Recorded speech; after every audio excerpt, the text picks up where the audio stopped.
This is an appeal in the matter of Rice and Wicked Vision Ltd. Yes, Mr. Saul. May it please your lordships, my ladyship.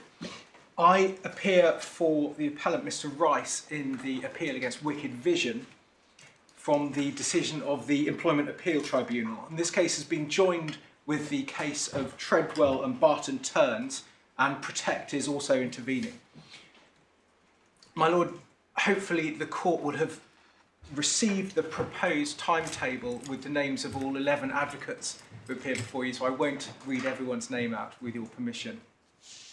And hopefully the timetable is of assistance to the court, and we will do our best to stay. Yes, I mean, we have plenty of time, and we'll see how we go.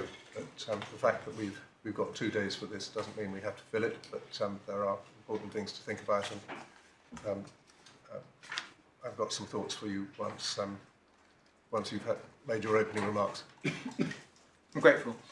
In terms of housekeeping, hopefully your lordship should have the core and supplementary bundles in both appeals, and also a 62-page bundle in Protect. There's also a core and supplementary authorities bundle, and a further case, lest the court didn't have enough authorities, from us yesterday of Churchill and Merthyr Tydfil. And my learned friend Ms. Motragi said she wants to hand up some correcting documents dealing with statutory provisions. There are 2 grounds of appeal in our case. The first is that the EAT mischaracterised the case of Timmis and Osipov and erred in failing to apply the ratio in that case. And the second, in the alternative, if ground 1 is wrong, is that the Court of Appeal in Osipov was correct in its approach, and the EAT erred in not following that approach. And my learned junior, Mr. Milsom, will address the court, with your permission, on ground 2. Yes. So in terms of the structure of my submissions today, what I propose to do is very briefly deal with the relevant facts, briefly refer to the statute, and then analyse what the Court of Appeal said in the judgment in the Osipov case, and why what was said, then turn to the judgment in this case, and finally, from my submissions, address the law on what ratio means and say why the EAT erred in not applying the ratio.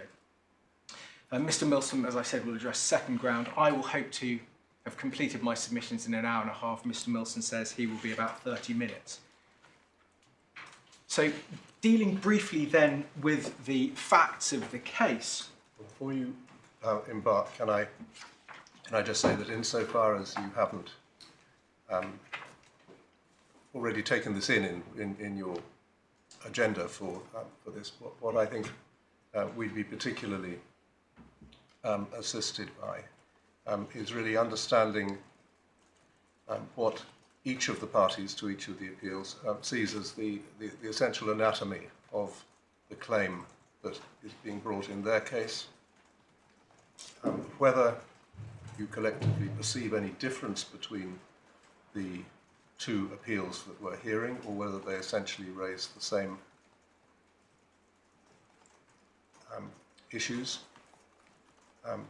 the extent to which each of you is advocate there being difference or no difference from the anatomy of the proceedings in Osipov, so that we can have a really quite simplistic, and I urge you, because these are not easy matters, particularly for non-specialists, to understand exactly what we're talking about in the simplest possible terms. In addition to that, speaking for myself, I'd like a high-level account of the structure of the legislation before you go into the corner of it that is of particular interest to your clients, so that your submissions about that are set within a context which you shouldn't be afraid to spell out, because we have to consider a number of matters on the basis of your written submissions, which you've helpfully laid out for us. But I don't want you to, in making your submissions, to cut corners. So approach matters, if you would, Mr. Solomon, and the invitation is to all other advocates in the same terms. We want to know what you say we're dealing with in each of your appeals, whether your appeals raise different points or the same point, and the extent to which each of you says that's exactly what they decided in Ossipoff, or they decided something different. Yes, I will address your lordship directly on the questions your lordship has just asked me.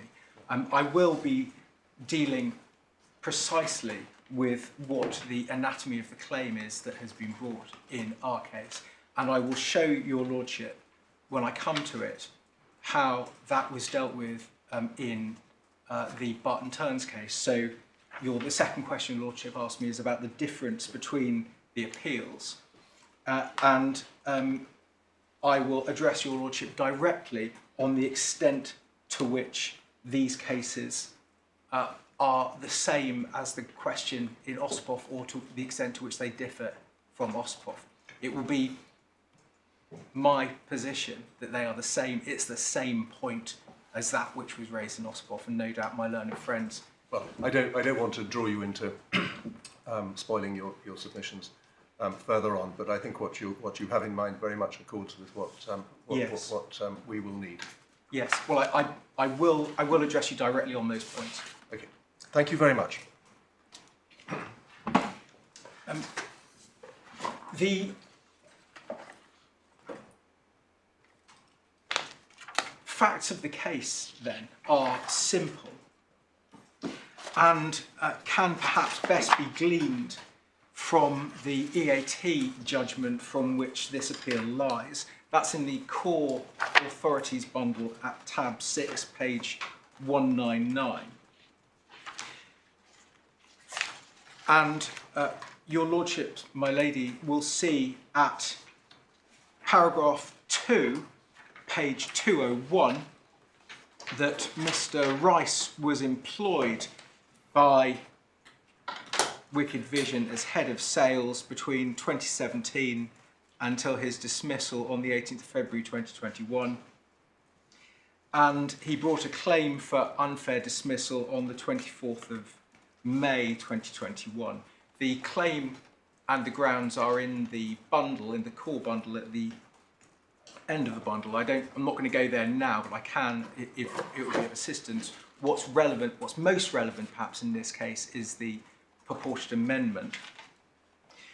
What he says, though, is that he was dismissed for blowing the whistle on wrongdoing during furlough, with the owner of the business, Mr. Strang, specifically named.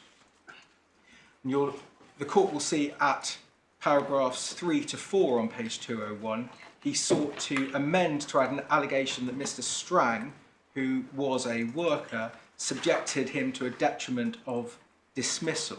And the terms of the amendment itself are recorded at page 201 in paragraph 4. So dismissing the claimant, this is the quotation in paragraph 4, this is a complaint that Mr. Strang, a worker for the respondent, subjected the claimant to the detriment of dismissal contrary to 47B 1A of the ERA, for which the respondent is liable under 47B 1B.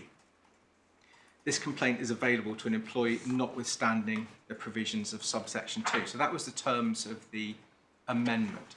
Effectively, it was trying to amend to bring a claim that the employer was vicariously liable for the detriments of a worker working for the employer under section 47B.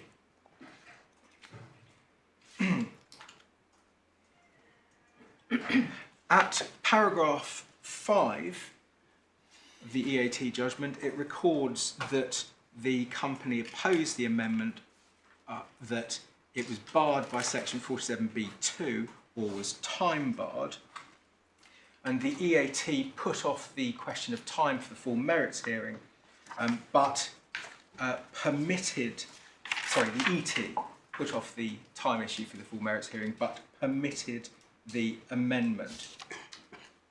And it's that decision, the decision to grant the amendment, against which the respondent appealed to the EAT. And the EAT overruled the Employment Tribunal and refused permission to amend. So much for the relevant facts briefly stated. The Employment Tribunal judgment is in the core bundle and starts at page 94 of the core bundle.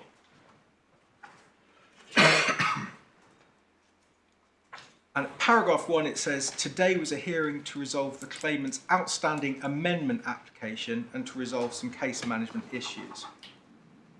And the amendment, as you can see, is included at paragraph 2. The numbering 29.4 was taken from a prior case management decision by the ET. But that is the terms of the amendment that was repeated in the EAT judgment. And then over the page at page 95,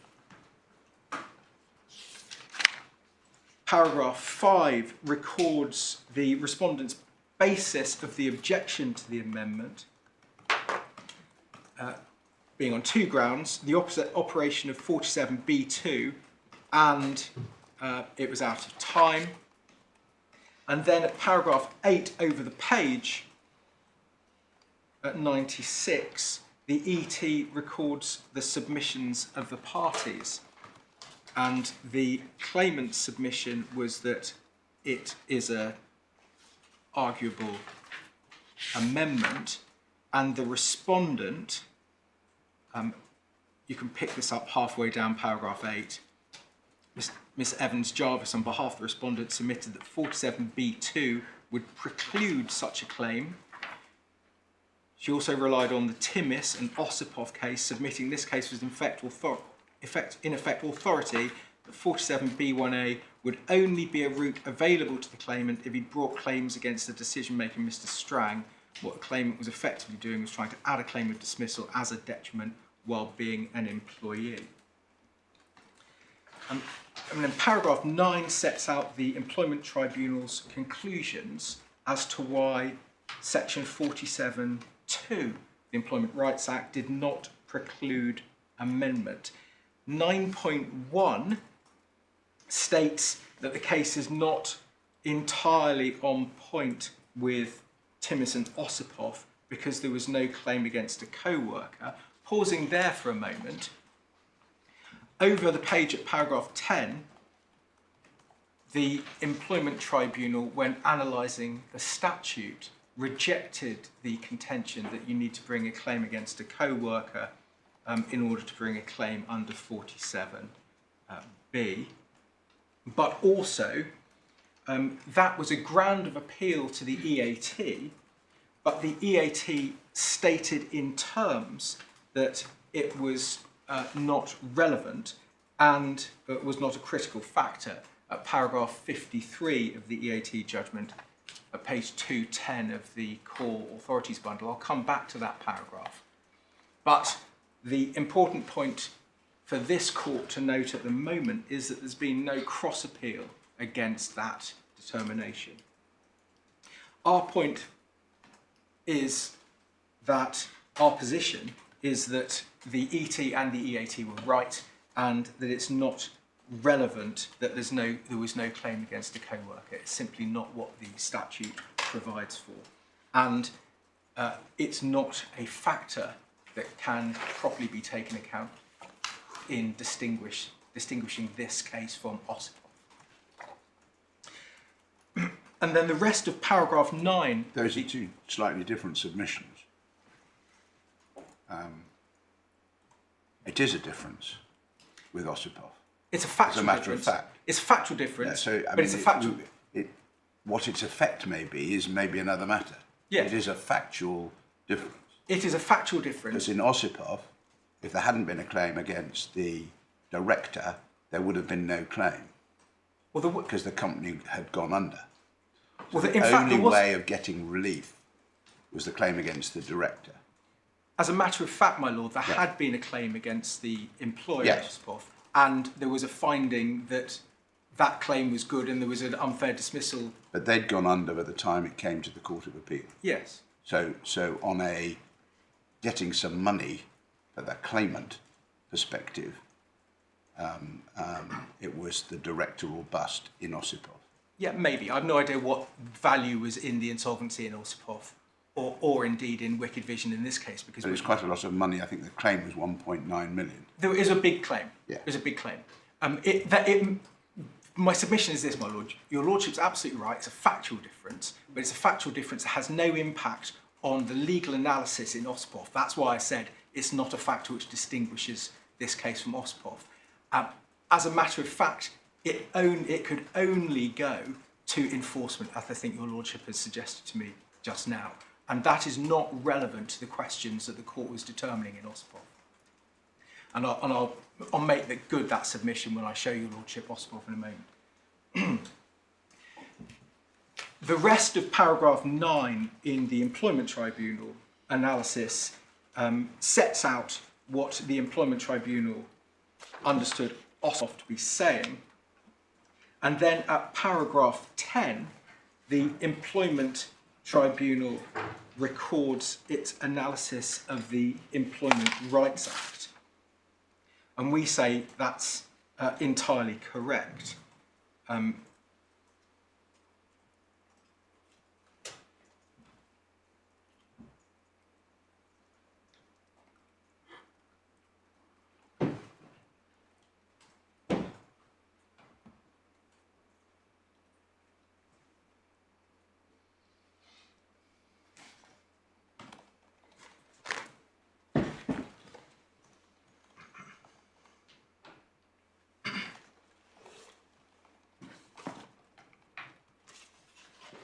I've let the court read that paragraph, that's helpful.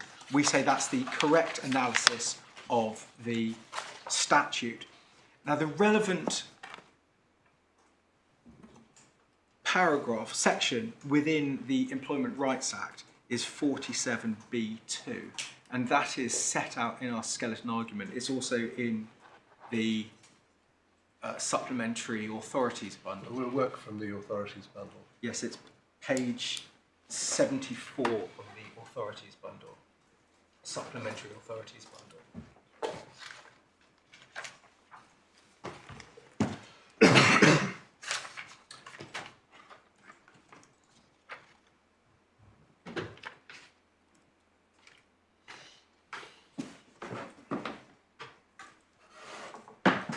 And at 47B, it says a worker has the right not to be subjected to any detriment by any act or deliberate failure to act by his employer done on the ground that the worker's made a protected disclosure. Wait a moment, please. I'm just... Sorry. Page.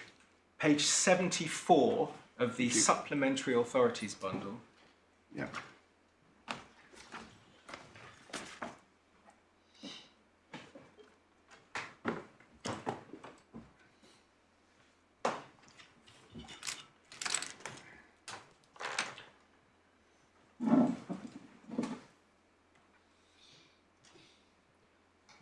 Yes, and where are you starting? So at 47B, my lord.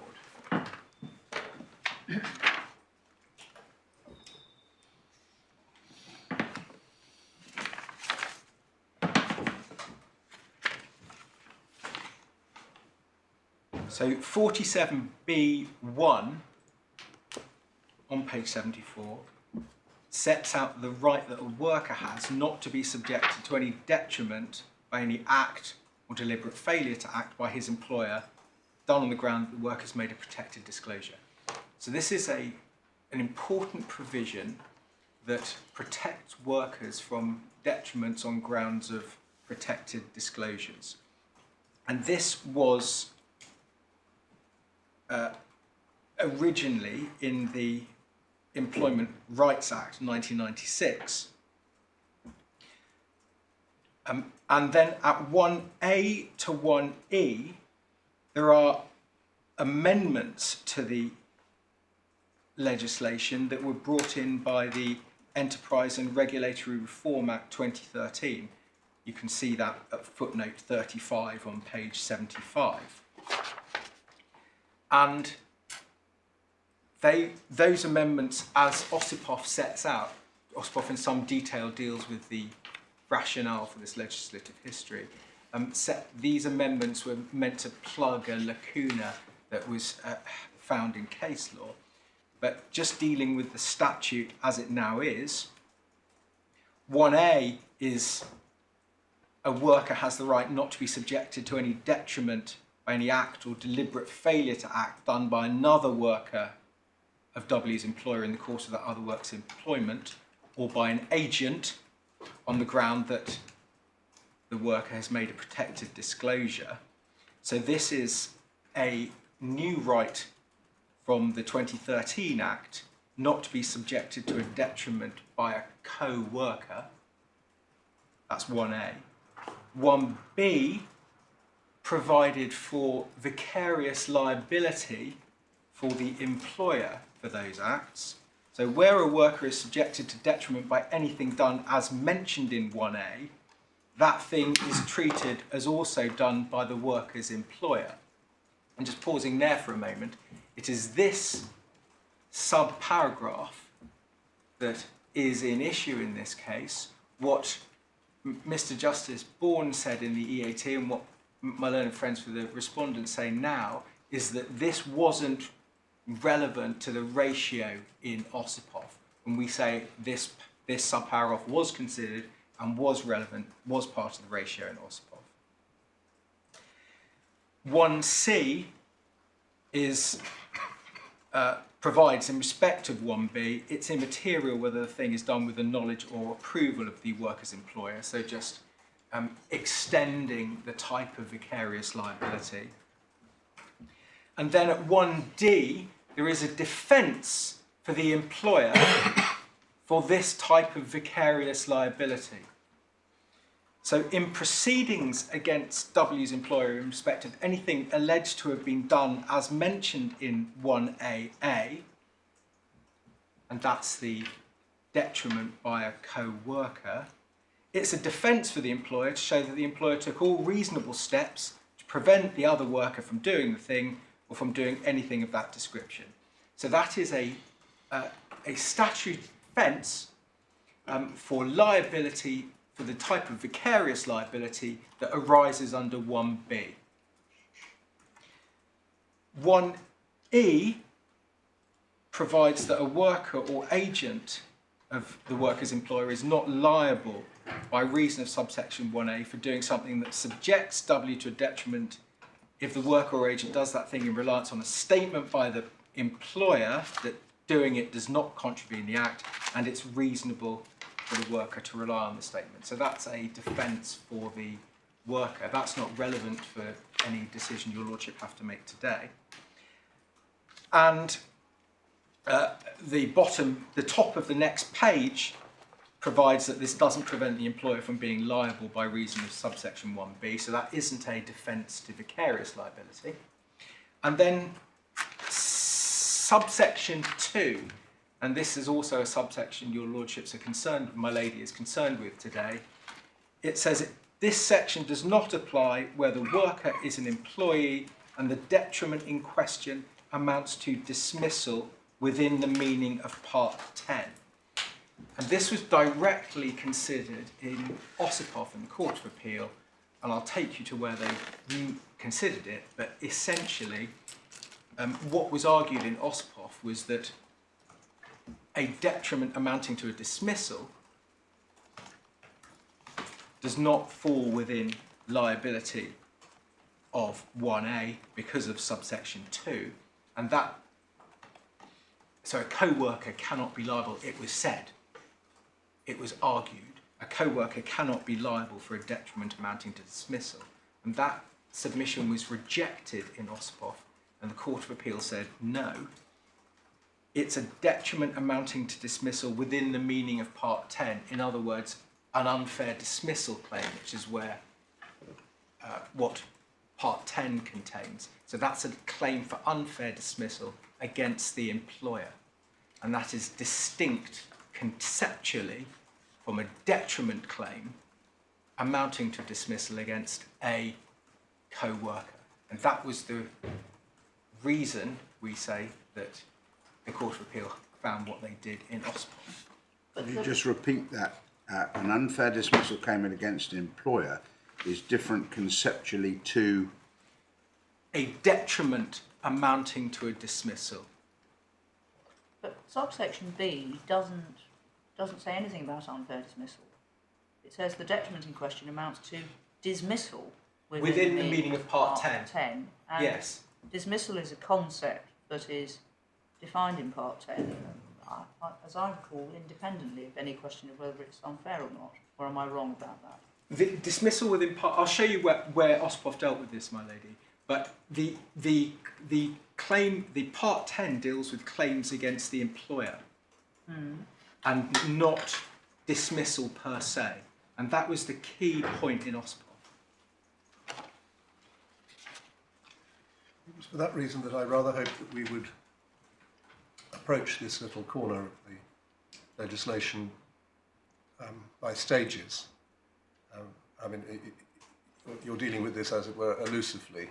I by apologise. referring back to the structure of the legislation, and I'm very happy if you are at some stage able to simply give a bird's eye view of this legislative scheme, so we can then consider where 47B. Yes. Well, perhaps I can show you Part 10, my lord. Thank you.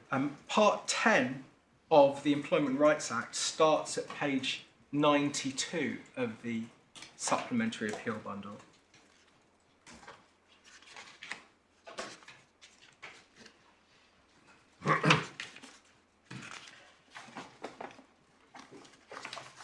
And at 93, your lordship, my lady, will find the right not to be unfairly dismissed at section 94, that an employee has the right not to be unfairly dismissed by his employer. And then 95, headed dismissal, sets out the circumstances in which an employee is dismissed. Well, that's the provision I had in mind Yes. when I asked you the question I just asked you. So 95.1 provides that for the purpose of this part, an employee is dismissed by his employer. Well, who else would dismiss him? That's precisely right. No one else can dismiss an employee, only an employer. And only an employer is liable for the right not to be unfairly dismissed under section 94. And that is conceptually distinct from a detriment claim against a co-worker. And that was the key point determined in Osipov. So 95 is the sets out the circumstances in which an employee is dismissed, where he's dismissed by his employer if the contract in which he is employed is terminated by the employer, that's 1A, or under limited term contract under 1B, it's terminated, or under 1C, a constructive dismissal claim. The employee terminates the contract under which he's employed in circumstances which he's entitled to terminate without notice by reason of the employer's conduct. So it's all about the employer.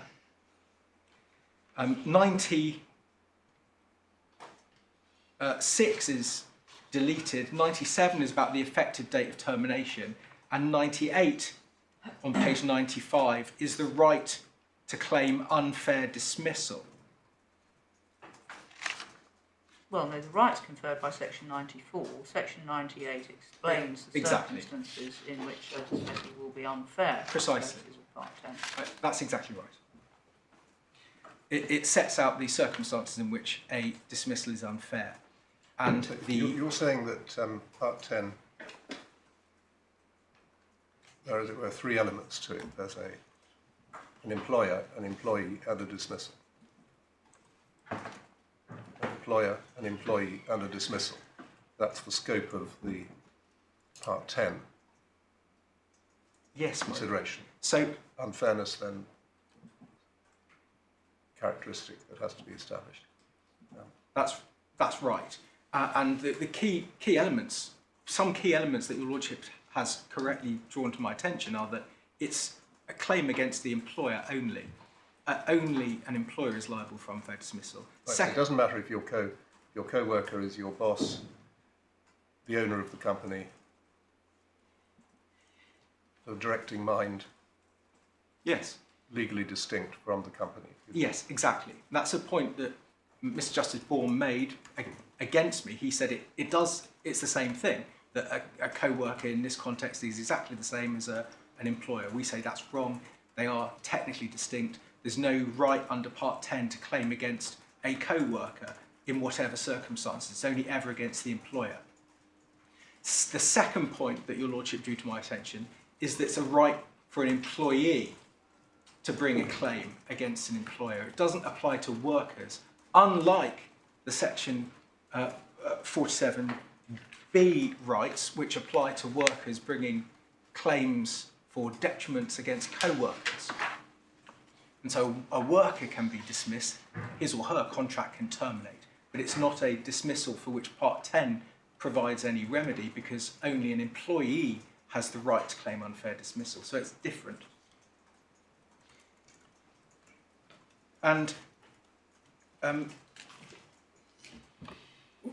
our position is that 47B is a separate set of rights with separate obligations that are conceptually distinct from Part 10, and this was addressed and directly in Ossipoff, and the reason that the claims were successful in Ossipoff were because of the analysis that the Employment Tribunal in Wicked Vision had, but is directly contrary to the analysis in the EAT.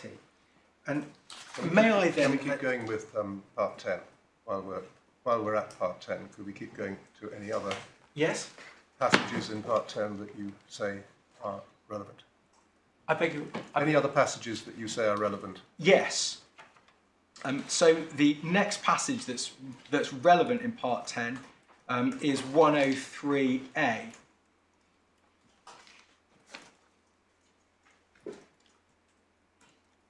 Yes. And this is a provision which provides that an employee who is dismissed shall be regarded for the purpose of this part as unfairly dismissed if the reason, or if more than one, the principal reason for the dismissal is that the employee made a protected disclosure. So this is a right that's added by the 1998 Act, providing for the right not to be dismissed for making a protected disclosure.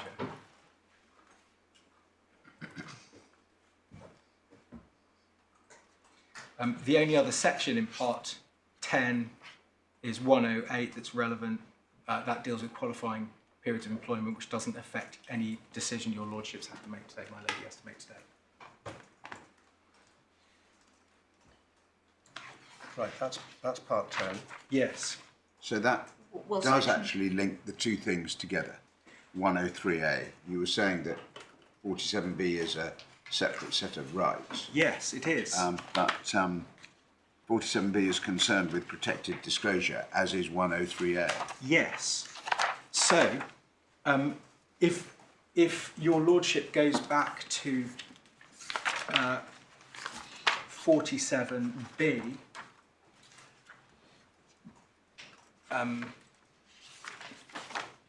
Yeah. which is at 75, the supplementary appeal bundle.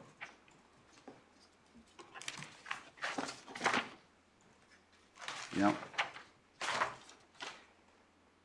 Your lordship will see at 47B2, this is the exclusion. So this section does not apply where the worker is an employee and the detriment in question amounts to dismissal within the meaning of Part 10. So this is it is separating the rights in this part from the rights in Part 10. So what you can't do under 47(1)(a) is bring a claim of detriment amounting to unfair dismissal against your employer.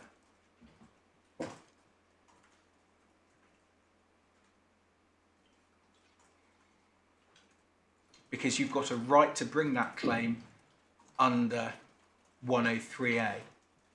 But on your case, you can if you do it via a claim for vicarious liability.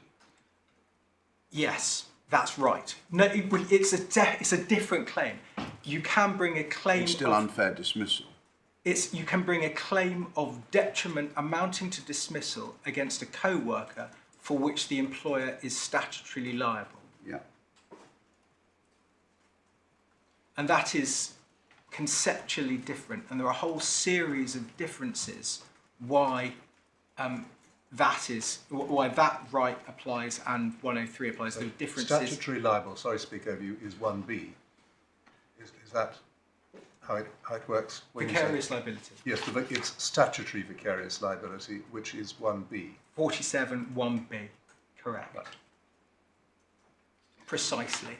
And Just before, sorry to interrupt, but I think in fairness to my lords who are perhaps not as familiar with this legislation as you are, it might be worth, mightn't it, referring to just get back to Part 10. Section 108 is relevant. That provides that there is normally a qualifying period yes, to make the claim for unfair dismissal, but that qualifying period is disapplied by subsection 3, among other matters, when section 103 capital A applies. So in other words, you can make a claim under 103A even though you don't have the necessary qualifying period. yes, So that's significant. And then I think one ought perhaps also to refer to Part 11, which sets out Parliament's view of the appropriate remedies when a complaint of unfair dismissal is made. yes, Because that's part of the landscape. So you make a complaint to an Employment Tribunal, 111, and then 112, the remedies are you can have an order for reinstatement in some circumstances, an order for re-engagement and compensation, and then those are explained in the following provisions. And then somewhere there's the basic award and the compensatory award, 118 and 119. yes, thank you. So there's a remedial scheme in Part 11, which is entailed by establishing the right under Part 10. I'm grateful to my lady for pointing that out.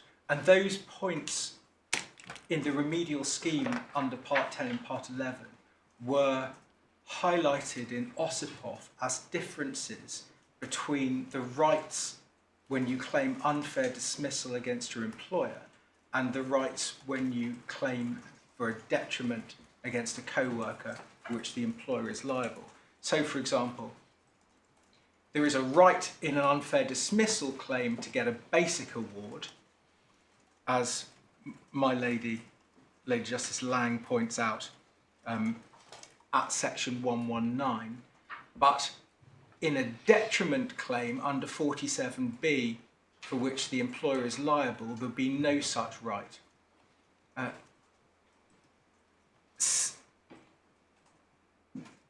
Similarly, there are slightly different causative tests, which I'll address your lordships on in a moment, but there are conceptual differences. And of course, 47B applies to a worker as well as an employee. So a worker can bring a claim under 47B for detriment amounting to a dismissal. Well, but obviously, because a worker is not entitled to bring a claim under Part 10. correct. Yeah.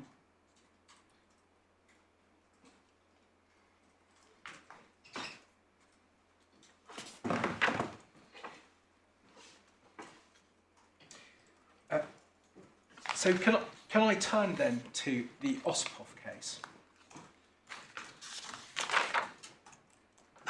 In that case, he presented claims, Mr. Osborne presented claims against his employer, IPL, and individual respondents, including Miss Messrs. Timmis and Sage.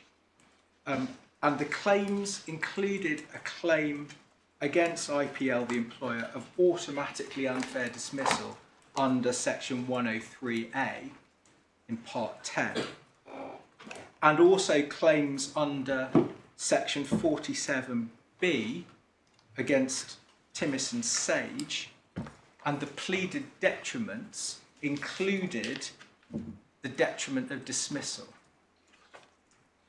And the employment judge upheld the 103 unfair dismissal claim and the claims for instruction and communication of dismissal detriments against the individual. And the case was appealed to the EAT, and that's in the authorities bundle. And the judge in the EAT was Mrs. Justice Simler, as she then was, who was at that point president of the EAT, and it appears behind tab 2. And can I ask the court to pick up the judgment at page 86 of the court authorities bundle, behind tab 2? And that's because there are a whole raft of points in front of her that My Lord, didn't, yes. by the time it gets to the Court of Appeal anyway, had fallen by the wayside. Exactly. Yeah. Thank you, my lord. So the relevant bit of the judgment starts at page 142. And your lordships, my lady, will see at 152 at page 91, the EAT, Mrs. Justice Simler, set out the submissions for counsel for, it was at that point IPL, Timmis and Sage, so it was at that point the employer and both the individuals, and it became just the individuals in the Court of Appeal, but that doesn't matter. And what he said was this: Mr. Forshaw submits that the obvious intention of Parliament enacting the legislation was to make a complete distinction between pre-dismissal detriment and the dismissal regime. This has been preserved by subsequent amendments. In relation to the latter, claims must be pursued under 103A and can only be pursued against an employer. In relation to the former, i.e. pre-dismissal detriments, claims can be pursued under 47B against workers in addition to against the employer. However, he submits, and this is the key point, the obvious purpose of 47B2, that's, your lordships, my lady, will recall, is the exclusion of dismissal within part 10, is to stop dismissal claims being pursued as detriment claims and to ensure that there's an interlocking code of protection where one cause of action does not trespass on the other. So that was the key submission. The issue turns on the proper interpretation of the words in 47B2, the EAT continued at paragraph 153. 47B1, this is section 2, does not apply where the detriment in question amounts to a dismissal within the meaning of part 10. The express purpose of the whistleblowing legislation is to protect individuals from victimisation. In its amended form, the legislation provides employees and workers with protection from the prohibited acts and deliberate omissions of employee and fellow workers or agents of the employer.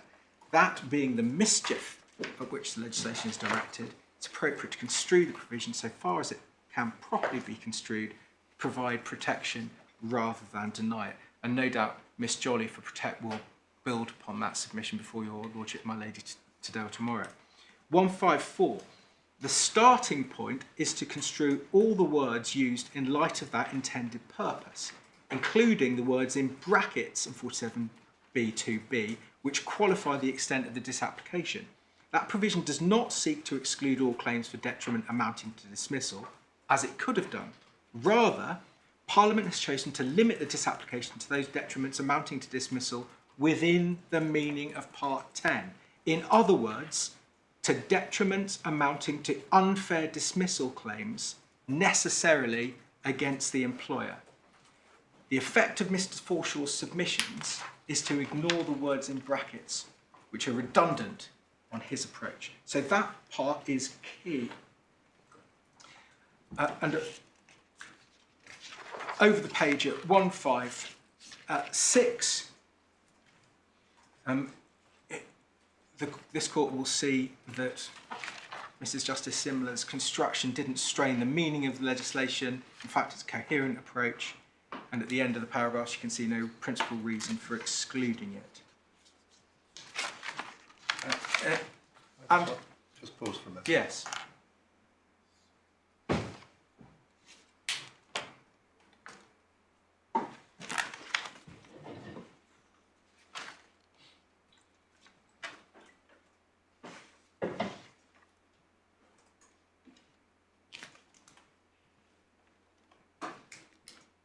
Yes. And as my Lord Justice Coulson has correctly pointed out, there was a subsequent appeal to the Court of Appeal, which we say is critical in determining the case today.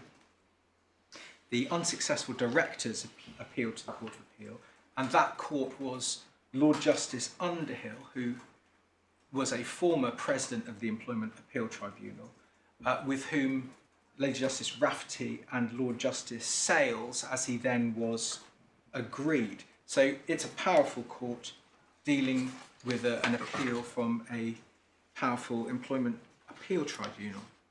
And the judgment can be found behind tab 4 of the core authorities bundle. Before we embark upon that, on analysis, does the Court of Appeal say anything different from what you've just shown us in the EAT? It says a lot more, but it upheld. Where are you ending up? Namely, that it says the same essential thing more fully. Yes. Yes. In fact, it quotes the paragraphs I've shown your lordship, and upholds the decision of the EAT in this respect. Well, testing it another way. If we didn't have Ossipoff in the Court of Appeal, would your case and your essential submissions be any different? The value, well, the simple answer is no, but the value of Ossipoff in the Court of Appeal is that it says in terms, in what we say is the ratio, at paragraph 91, which, if that is the ratio, binds the Employment Appeals Tribunal, which should have come to a different conclusion, and binds this court as well. And so it says in terms at paragraph 91, page 179, that the essential conclusions include that an employee can bring a claim of vicarious liability for a detriment amounting to dismissal against the employer. And if that's right, which we say it is, that's the end. The reason the Court of Appeal came to that conclusion, my lord, is because it read the statute properly. And so the answer to your lordship's question is, would it make any difference if Ossipoff hadn't gone to the Court of Appeal? It would make no difference, because Ossipoff is right because of the way in which the statute works. So if Ossipoff had never litigated at all in the Employment Tribunal, EAT or Court of Appeal, we'd still be right. But we have a preliminary point, which I'm addressing first, that in fact, the ratio of Ossipoff is binding. Right. So where would you like to start? Perhaps I can start with a head note, which we say, I think, not tendentiously, sets out the ratio of the case. Your lordships will see at page 151, the first page of tab 4, what the head note is. It's dismissing the appeal. So the directors appealed against the conclusions of the order I've just read out to your lordships, that subsections 1 and 1A of section 47B of the ERA simply prescribed the doing of a detrimental act, and that reference in subsection 2 to the detriment in question connoted the detrimental act of which the claimant complained. that a claimant relying on subsection 1A was complaining not of an act done by the employer, but of an act done by a co-worker, that all section 47B2 excluded was a claim against the employer in respect of its own act of dismissal. Pausing there for a moment, Mr. Justice Bourne said it's just a technical distinction between an employer company and an individual in certain circumstances. When we say that's, not only is that wrong as a matter of law and fact, but it doesn't fit within the way in which the statute works, because you could never bring an unfair dismissal claim against an individual in the way that Mr. Justice Bourne said is just a technical distinction. Carrying on, that on analysis, it's not necessary to distinguish those acts of a co-worker that amount to dismissal from those that constituted distinct prior acts, and that accordingly it was open to an employee to bring a claim under section 47B1A against an individual co-worker for subjecting the employee to the detriment of dismissal, where the co-worker was a party to the decision to dismiss, and this is the key point as far as we're concerned in this appeal, to bring a claim of vicarious liability for that act against the employer under section 47B1B. Right, so it's what you like about this is the last phrase, which spells out what was implicit in what the EAT had said. Yes. Yes. What it does is very concisely, my lord, set out what the Court of Appeal held, we say, which is simply what the meaning and effect of 47B of the Employment Rights Act is.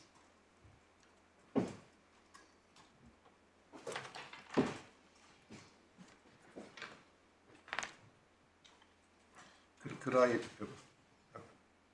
just check that I'm understanding? Let's take a case where you have a company which is owned by a very wealthy individual, but there's nothing much in the company itself. And you are somebody who is working for that organisation and are claiming to be a whistleblower.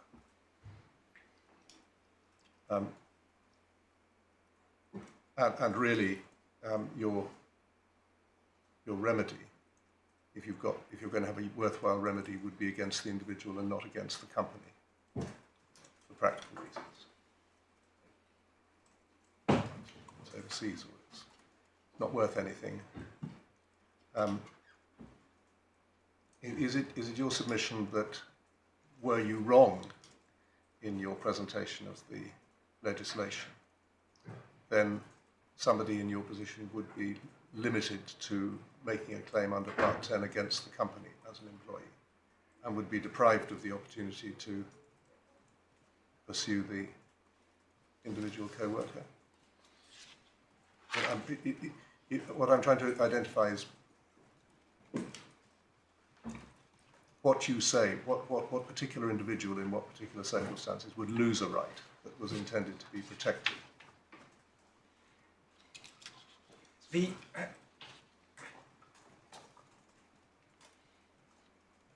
If the judge was right in your case. What I'm saying, my case is simply that the statute enables a co-worker to bring a claim for an unlawful detriment against another co-worker under 47(1)(a), and that detriment includes the wrong of dismissal. And so a co-worker can bring a claim against another co-worker if the detriment includes dismissal. And under 1B of 47, an employer is vicariously liable for that wrongdoing. Now, there might be a whole host of different factual scenarios where it makes a difference or less difference how the claim is brought. And it may be, and what Ospoff does, and I'll show your lordships, my lady, is set out the difference between a claim for unfair dismissal against the employer and a claim for vicarious liability for a co-worker's detriment amounting to a dismissal under section 47B. So there are differences in how the claim is brought.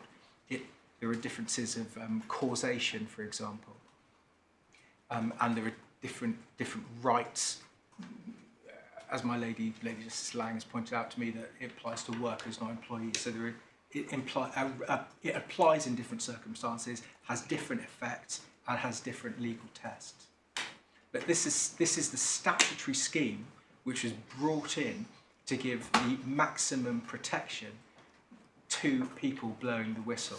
And that, as Mrs. Justice Simler correctly pointed out in the EAT in Ossipoff, and was taken up in the Court of Appeal, is part of the purpose of the whistleblowing legislation.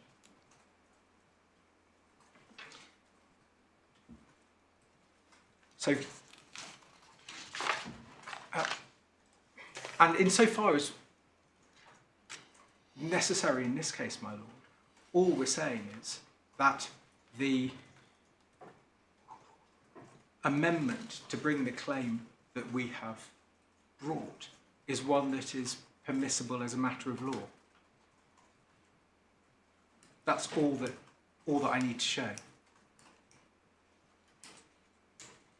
And that's what the Employment Tribunal found. And what Mr. Justice Bourne said was it's impermissible as a matter of law. So turning back to Ossipoff, if I may, the relevant facts are briefly stated at paragraph 1 on page 153 and 154.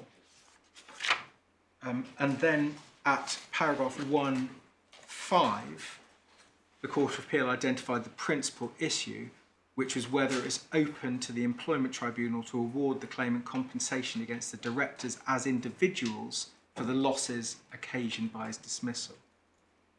And they said such compensation could only be awarded by compensation for unfair dismissal, and so only the employer could be liable. As to the insolvency was addressed at paragraph 2, and as my Lord Justice Coulson suggested to me, it was only relevant to the question of enforcement and not to the legal issue before the court.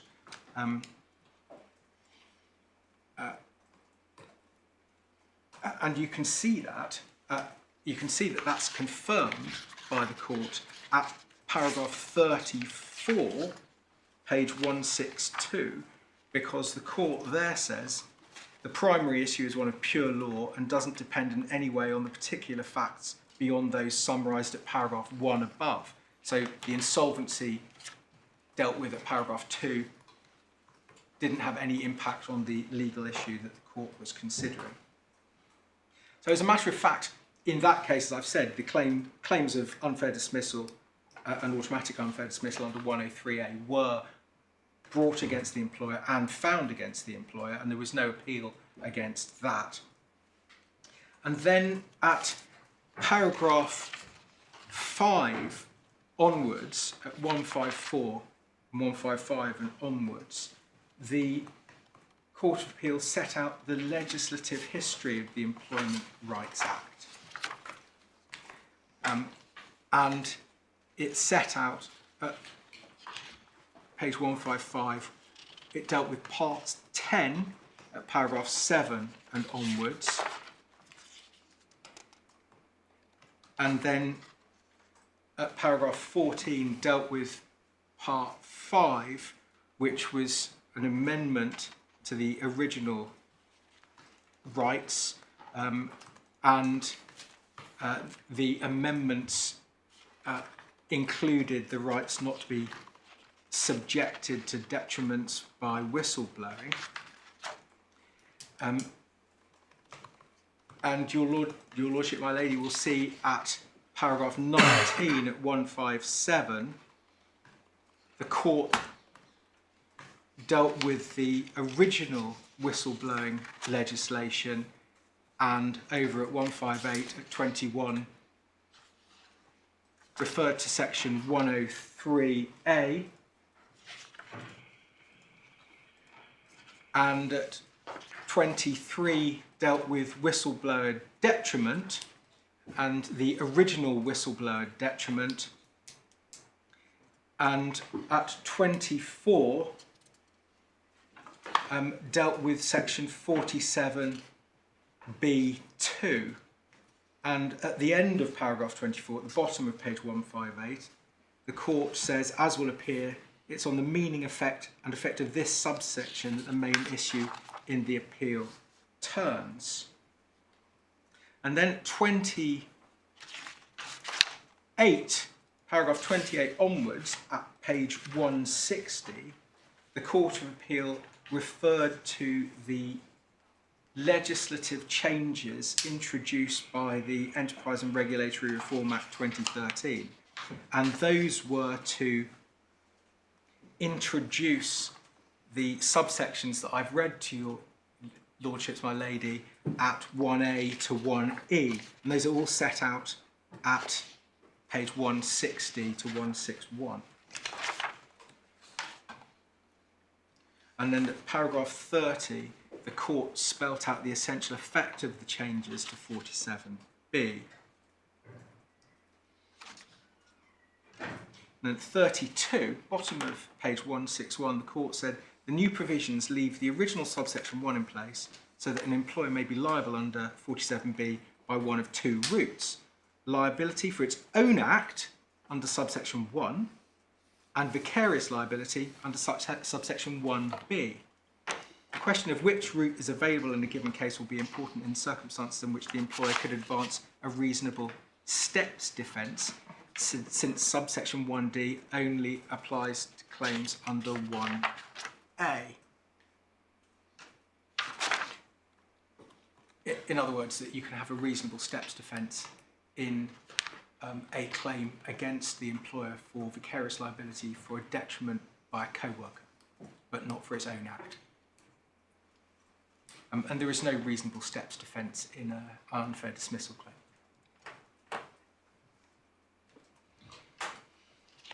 And at 34, the Court of Appeal recorded the 34 and following, the Employment Tribunal and the Employment Appeals Tribunal decisions, and your Lordships can see, my lady, at 165, paragraph 44, the Court of Appeal set out what the EAT said. It dismissed the appeal, saving very in respect of minor points, and at 45.2, it says Mrs. Justice Similar likewise dismissed the appeals of Timmis and Sage on all the issues, including their joint and several liability for element A, that is dismissal in the tribunal's award, save only that she held they couldn't be liable for the basic award.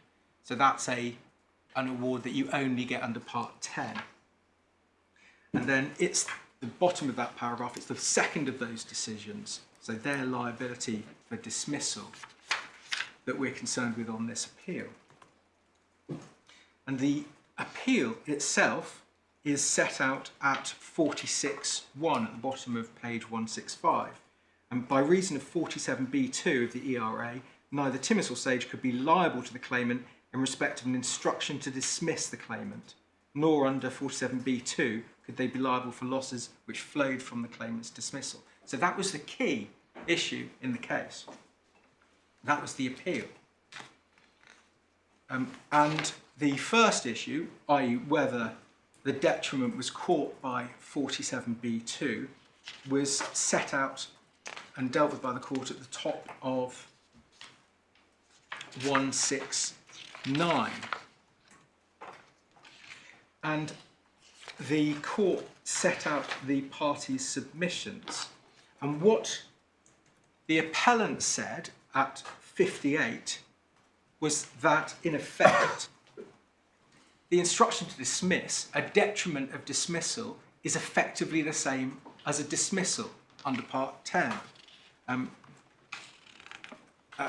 The starting point for Mr. Stillett's case, i.e. for the individuals, is the submission that detriment was pleaded as an instruction that the claimant be dismissed rather than dismissal, and that's a distinction without a difference.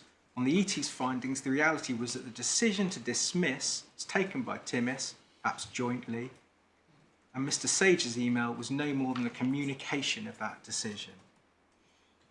bottom of that paragraph. In this case, the claimant's complaint was in substance about his actual dismissal and fell within the terms of the subsection. That is effectively what Mr. Justice Bourne has found in the present case. So that is the appellant's case in Ossipoff, which was rejected by the Court of Appeal. And what the EAT in this case said was it's a distinction without a difference between the employer and the person who owns the company. And then at paragraph 60, the respondent's case was that halfway down 60 below between F and G is this, that what section 47B2 excludes is a claim against the employer highlighted for dismissing the claimant on whistleblower grounds, and a complaint under 1A against an individual whose party to the dismissal falls outside its scope. He and Ms. Cholly, who was in that case as well, submitted that the construction accorded with the policy behind 47B2 and its cognates, and the exclusion of individual liability in a case where the detriment amounts to dismissal would produce serious anomalies. And that was essentially the case that Mr. Justice Simler accepted in the EAT. And then her reasoning is set out in full over the next few pages.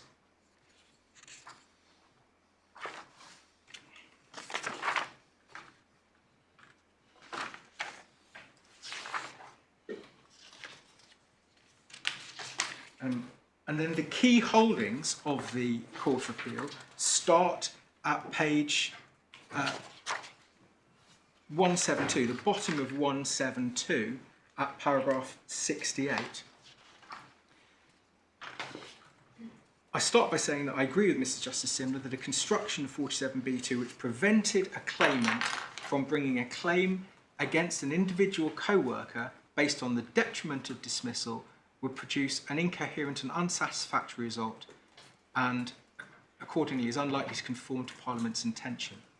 Once the decision was taken to make co-workers personally liable for whistleblower detriment, it's hard to see any reason in principle why they should uniquely not be so liable in the case where the detriment amounts to dismissal. The court then identified various anomalies dealing with the appellant's arguments that this approach would cause at 69 and 70 and rejects them. At 69 to 74 was where the court was dealing with and rejecting the propositions advanced by the individuals. And I'll return to these paragraphs when I look at Mr. Justice Bourne's judgment, because he places great weight on certain phrases contained within those paragraphs. We say wrongly. And just one point, if I may, while I'm here. At the bottom of 174, paragraph 73 is dealing with Mr. Stillett's, for the individual's, suggestion about anomalies, and Lord Justice Underhill said he didn't agree that they were anomalous, and indeed he thought the real anomaly was that these sorts of claims weren't available under 103A, but that's a different point to the one that the individuals were making through Mr. Stillett's. And then he goes on at paragraph 74 to say this: Mr. Stillett's is not right to say that allowing individual liability under 47B1A, with the consequence that the employer is vicariously liable under 1B, will mean that section 103A becomes a dead letter. So pausing there for a moment, the argument advanced by the unsuccessful appellants there were that if you do what the Court of Appeal in fact did, it will mean that because of vicarious liability for the employer for these acts, which we say shouldn't be caught within 47B1A, 103, the automatic unfair dismissal provision, becomes a dead letter. So it was a necessary part of this argument that the appellants accepted that there would be vicarious liability for dismissal claims against individual co-workers on behalf of the employer. And they said because of that vicarious liability, it has dreadful effects on the ERA. And that submission was rejected. Employees who claim to have been dismissed on whistleblower grounds may indeed wish to advance a case under 47B1B, the reasons he gives. In other words, vicarious liability for an employer of an employee's dismissal by you under 41A. But they will certainly also need to rely on 103A, not only because it gives the employer no reasonable steps defence, but because orders for reinstatement or re-engagement and for a basic award are only available under a claim under Part 10. So what the Court of Appeal is saying there is that you get different remedies under 103A, but you've also got a right of vicarious liability for a dismissal claim against a co-worker for the employer. So the key word there is also.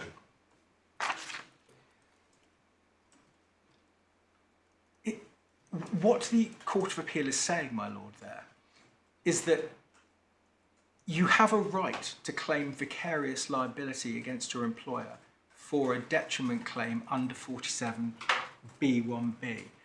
But it doesn't give you all the rights, all the remedies that you will also want to claim under 103A. The Court of Appeal is not saying that in order to bring a section 47(1)B claim, you've also got to bring a claim for automatic unfair dismissal. Notwithstanding, as a matter of fact, they had in both that case and our case, so we're covered on that ground. But with great respect, that's not what he's saying there. What he's saying is you get greater remedies or different remedies in addition to those under 47(1)B. But the key point that I'm drawing to your lordship's attention, my lady's attention, in this paragraph is that it was a necessary part of the appellant's argument that there was vicarious liability for an act which the appellant said could not be sought or not be claimed, i.e. detriment amounting to dismissal against a co-worker. And that was rejected by the Court of Appeal. Could you say a little more about the matters of dismissal and what it amounts to, on the one hand, and co-workers' individual liability for the detriment of dismissal? What is being got at here? I'm not talking about Ossipoff. I'm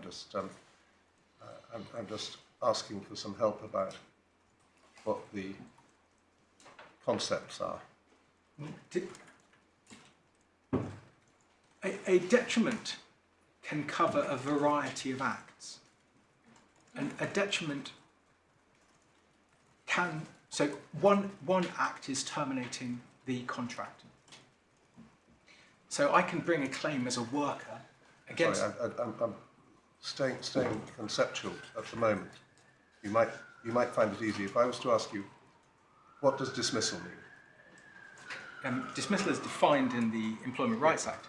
So that's when an employer terminates your contract, is it? Yeah. Yes. I mean, I don't need the section. We've been there. I just want to get clear in my mind that these two concepts. One is dismissal, which I think I understand. Unless you So dismissal. want to correct me. Dismissal for an employee is the termination of the contract. Yes. By the employer. By the employer. But a work.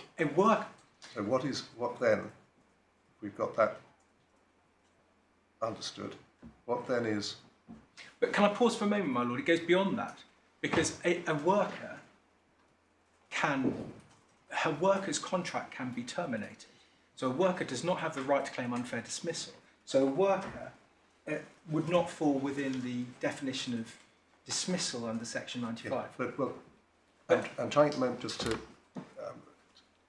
pursue this line of thinking. That uneducated, I would presume that dismissal means that whether you're a worker or an employee, your employer terminates your employment. That's dismissal. Your employer terminates the contract under which you're working. Yes. Yeah. So that's dismissal. Can you say a bit more about what is meant by the concept of the detriment of dismissal? Leave aside for the moment who it is that's doing it. What does that mean? If I, as a co-worker, cause your contract to be terminated, then I have subjected you to the detriment of dismissal. But I am not the person who dismissed you. The employer dismissed you, because the employer is the person with the contract. So how? Take an example. Let's suppose I'm an office worker in the middle ranks or even lower, and I have a colleague who's in a like position to me. Can that co-worker subject me to the detriment of dismissal? Potentially. So, for example, in what way? So, for example, I think that perhaps your lordship's question to me is about authority, and if a co-worker in a like position doesn't have the authority to terminate, can he or she still subject you to the detriment of dismissal? And in such circumstances, if, for example, the co-worker subjects you to a campaign of harassment or, say, race discrimination, and you then resign in response to that treatment, that would be a termination amounting to dismissal for which your employer would be liable. So if it's the consequence of the behaviour of the co-worker that you are dismissed. Another way of putting it, I suppose, might be that the co-worker lied to your employer. That could happen, and that's which then caused your dismissal. Quite. And there are a whole series of cases about tainted information and dismissals, Yeah. Exactly that sort of thing, or just cause the person with authority to dismiss you for whatever reason. And so at that point, the co-worker would be liable for the detriment amounting to dismissal and for So the it's losses. effectively a process of causing your dismissal, even though the person who is subjecting you to the detriment doesn't have the authority themselves to dismiss you. Well, the employer is always vicariously liable for its employees. So if the employees are acting in a certain way, the employer is always vicariously liable for those, even if the employer may say they don't have ostensive authority. Thank you. In this instance, and the facts that we're relying on, in our case, that doesn't arise because the co-worker obviously did have authority. He was the owner, and for Mr. Justice Bourne, he was identical in personality to the company. But we say that doesn't make any difference, and that wasn't a difference that the Court of Appeal highlighted in Ossipov as having any impact on the determination. And then at 70, so I've just addressed your lordships, my lady, on 74, and at 75 on page 175,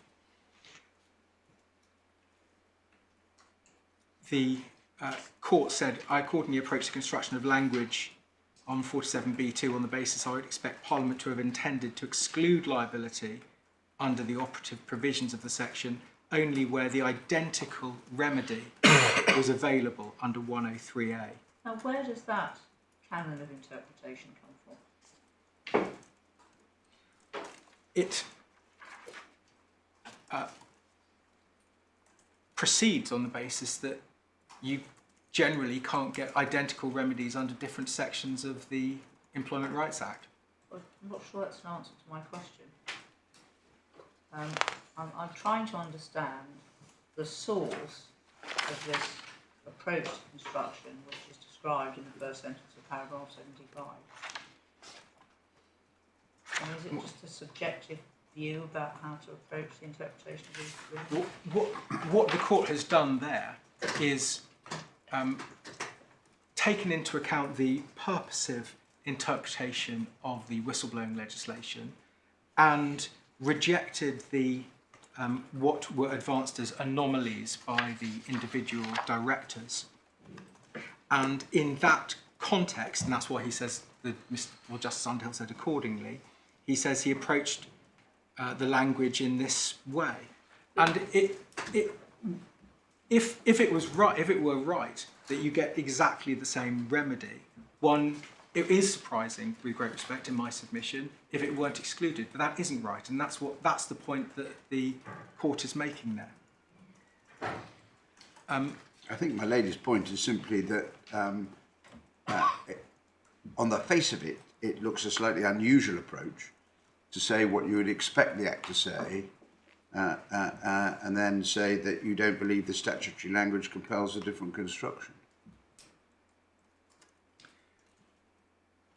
One might get into trouble with the Supreme Court adopting that approach more generally. What the Court of Appeal has said in this case is that it rejects the submissions of the appellants that as to their construction of the Act, because the Act doesn't say what they says it says. Because what the appellants were saying was, it's exactly the same rights and a claim against the employer for vicarious liability under 47B is exactly the same as 103. Yeah. And the Court of Appeal is saying that's wrong. It isn't exactly the same. And were it exactly the same, you'd have expected something to have said that. But it didn't, and in any event, it's wrong for the reasons set out there. But what can one infer from the fact that the remedies aren't the same, other than that Parliament has decided that the remedies aren't the same? I guess that's what I'm trying to get at. One can infer that they're different claims, and that, as the Court of Appeal found in Ospov, that you're entitled to bring different claims as an employee against your employer under different sections. And that accords with the purposive approach to the whistleblowing legislation that the Court of Appeal urged in this case. And at 77, the court concluded that 47B2 doesn't prevent a claimant proceeding against the appellant directors under Part 5 on the basis of their responsibility for dismissal. So that paragraph on its own doesn't help you, because you're not seeking to do that. Yes, that paragraph, well, it does help me. I seek to go further and rely on paragraph 91, which is where the court expressed its essential conclusions. What the respondent says against me is this is the ratio here. That's all it says and nothing more. But even if that's right, the statute provides for vicarious liability for precisely this sort of claim. And so even if that's all that Ospov says at paragraph 77, we win on basis of statutory interpretation. And then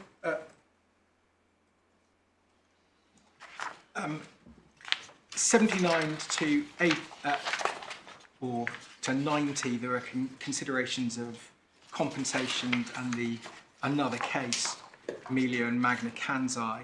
And then at 91, there are the essential conclusions, which I've read out to your lordships, my lady. And the simple submission is that it would be strange for the Court of Appeal to have included in a paragraph dealing with essential conclusions an assertion that there is vicarious liability for an act of dismissal by a co-worker for an employer, if that was not indeed part of its essential conclusions. Well, don't we have to decide objectively what was necessary for the decision on the issue of the appeal, rather than if there's a difference between that and paragraph 91, blindly follow paragraph 91? Yes, one of the bases for determining what the ratio of a court is what the court says its ratio is. And I'll show you authority for that when I deal with the submissions on ratio. And I don't think I'm being tendentious by saying that when the court expressed itself in terms of what its essential conclusions were, that is the ratio.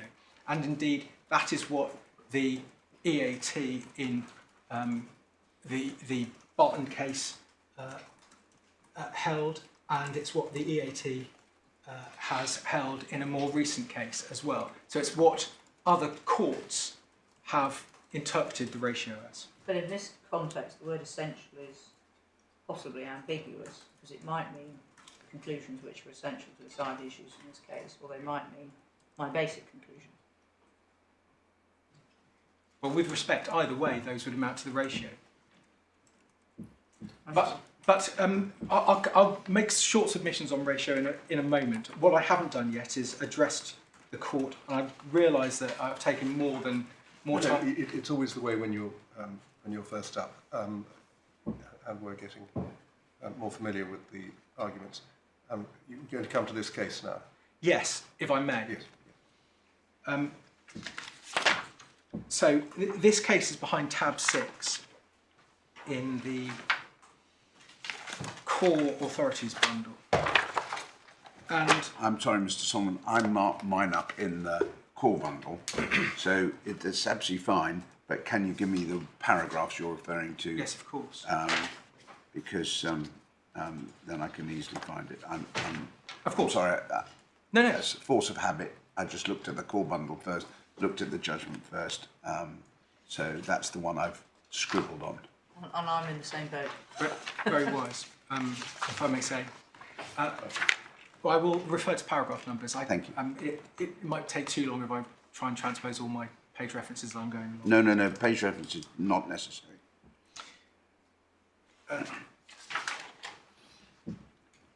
The respondent, I've shown the court the Employment Tribunal judgment which allowed the amendment, and the respondent appealed on the basis that the Employment Tribunal made an error of law because, in particular, the claim could not be made without concurrent claim against Mr. Strang, and the grounds are in the court bundle if you need to see them. At paragraph 7 of the judgment, the judge addresses the statutory framework, and at paragraph 15, the judge notes the changes brought in by the 2013 Act, and then at paragraph 16 says this: as a result, a detriment claim can now be made against a co-worker. It can also be made against an employer on the basis of vicarious liability for an act or omission of a co-worker, subject to statutory defences such as reasonable steps. But section 47B2 continues to provide that the section as a whole does not apply to an employee's case where the detriment in question amounts to dismissal within the meaning of Part 10. And the judge at paragraph 24 repeats the formulation, saying that 47B2 provides that the section as a whole does not apply to detriment which amounts to dismissal. Now, But that's what it says. This section does not apply. yes, So what's wrong with the judge's formula? it is, with great respect, indicative of the error that the judge has made. Section 47B2 could never apply to, for example, section 47B1A, since a dismissal within the meaning of Part 10 can only ever be against an employer. So section 47B2 can only have effect in respect of certain elements of section 47. It was simply unamended when the 2013 amendments were brought in. So it may not be necessary to highlight the point that the judge repeated as a whole, but what we say is that he fell into error by approaching it as if it's a blanket disapplication in respect of every subsection of 47B when it is not.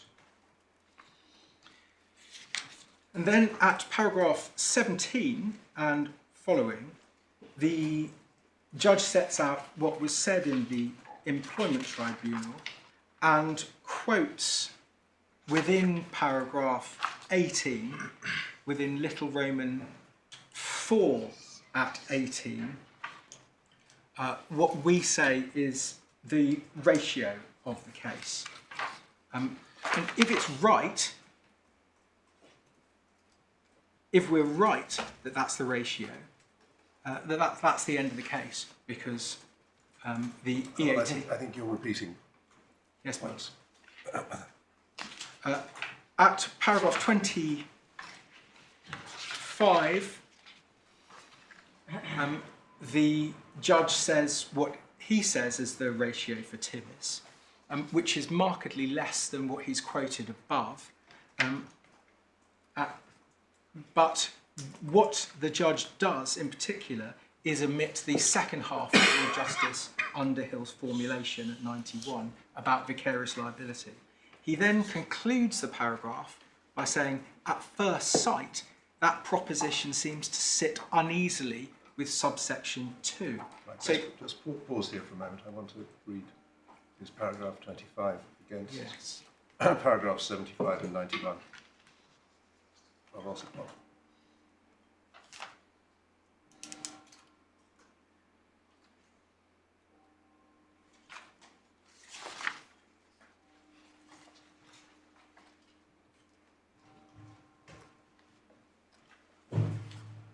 Right, so you said that he cites some but not all of the asserted ratio of Ossipov. Can you just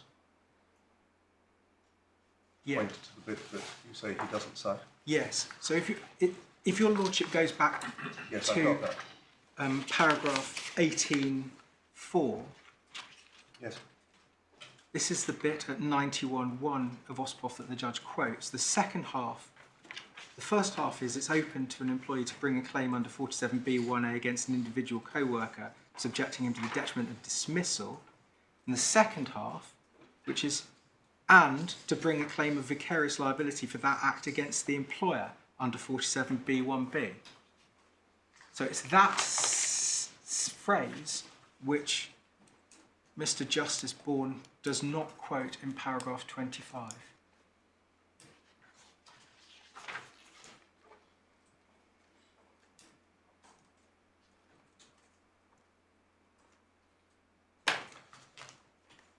I'm sorry, I can work this out, but it's so much quicker for you to tell me. What was the claim in Ossipov?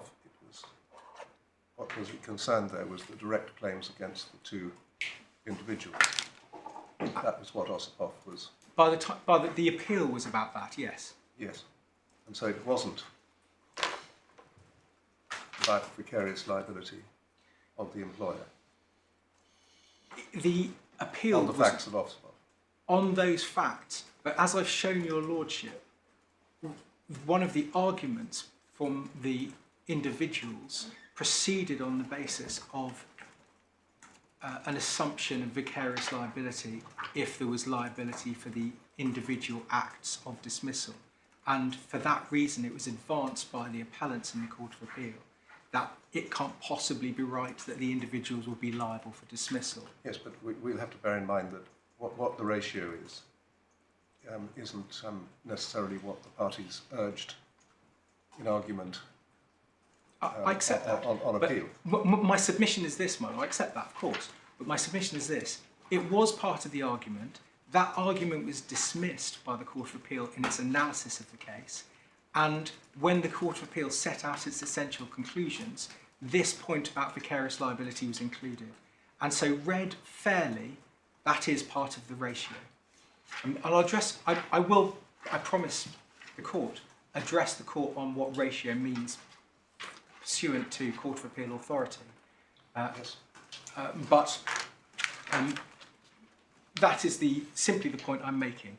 And what Mr. Justice Bourne did is say, in my view, ratio doesn't include the second half of 91, which I've quoted above. Thank you. But he then says at the end of 25, at first sight, that proposition seems to sit uneasily with subsection 2. So the bit of the ratio he does rely on, he says, sits uneasily with subsection 2. So he obviously has difficulty with the analysis in Osipov. Well, to be fair, so did Lord Justice Underhill. I think his word is clumsy. So clumsy plays uneasily. Well, I doubt very much whether this appeal will turn on that difference. It doesn't, my lord. It doesn't. I'm just indicating that my submission. Can I just put it squarely so you understand what my submission is? My submission is that what the judge did in this case, what Mr. Justice Bourne did in this case, is not only to shear Osipov of its ratio, but actually to drive a coach and horses through Osipov. And he's saying Osipov, he is ignoring the principle in Osipov. I mean, even if this paragraph included your full 91.1, the judge might be entitled to say at first sight the proposition sits uneasily. Yes. I mean, that's what this appeal is all about. Yes. Which side of the line these things fall, because we've got this unamended exclusion clause. If it weren't for that, none of us would be here. Well, can I explain myself? I'm obviously, it's my fault. I'm not as clear as I should be. What we say is that if the judge approached this case properly, if Mr. Justice Bourne approached this case properly, applying the statute and what it means, he would have dismissed the Respondent's appeal because the amendment should have been permitted. And the reason for that is, first, the strict words of the statute, but secondly, because he was bound to come to that conclusion because of the analysis in Osipov. And what the judge did was, obviously feeling uncomfortable with the decision in Osipov, tried to reread it to shear the ratio down. But my submission is this, that in fact, not only does he misread the ratio, but his conclusion essentially undermines what Osipov says as well. And so, in fact, Osipov bound the EAT, binds this court too, and applying the analysis of the statute in Osipov should mean that you come to a different conclusion. And all I'm saying about the sitting uneasily bit in that paragraph is that what the judge is doing is indicating his general dissatisfaction with the conclusion in Osipov, which comes through strongly because he ignores it, as I will show your lordships. Then going through the judgment, at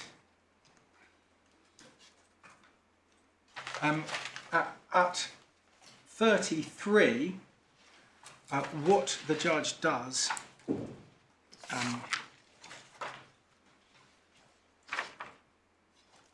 well, at 32 he's quoting paragraph 71 of Lord Justice Underhill's judgment, and then at 33 he says there's no indication of the policy intention outside the words of legislation. However, the natural meaning of the words in subsection 2, which were retained unchanged, was to exclude liability which would arise under other new provisions of the section, but not necessarily to exclude such a liability which was not provided for by section 103A. And then he says, those words, it seems to me, are key to resolving the debate.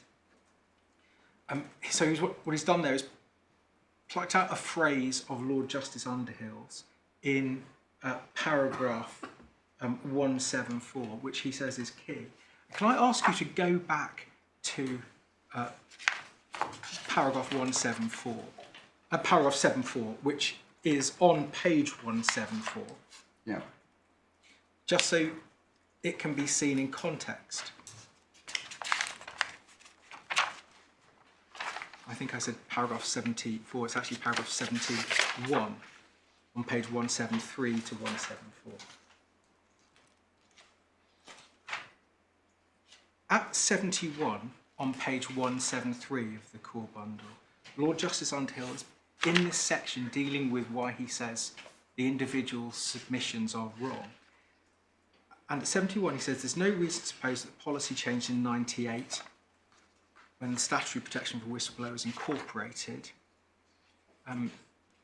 nor can I see any reason to suppose, third line down of page 174, that the policy was affected by the changes in the 2013 Act. That is, I see no basis for thinking that the introduction of individual liability meant that for the first time in subsection 2, the language of which was unchanged, was intended to exclude a liability which would arise under other provisions of the section, but which was not provided for by section 103A. So Lord Justice Underhill, in the context of rejecting an argument by the directors, was saying that subsection 2 did not exclude liabilities under the section which were not provided for under 103A. And that is the section providing for the right not to be dismissed if the reasonable principal reason is that the employee provided a protected disclosure. So that is necessarily, under Part 10, a claim against an employer. It can't be a claim against a co-worker. It might be surprising if one phrase within one part of the judgment, simply dealing with an argument that was wrong, could be pulled out and made critical in another case. But in any event, one might assume that if those lines of Ossipoff are the key to resolving the debate, they resolve them in favour of the claimant being permitted to amend. Because Lord Justice Underhill is there saying it doesn't exclude a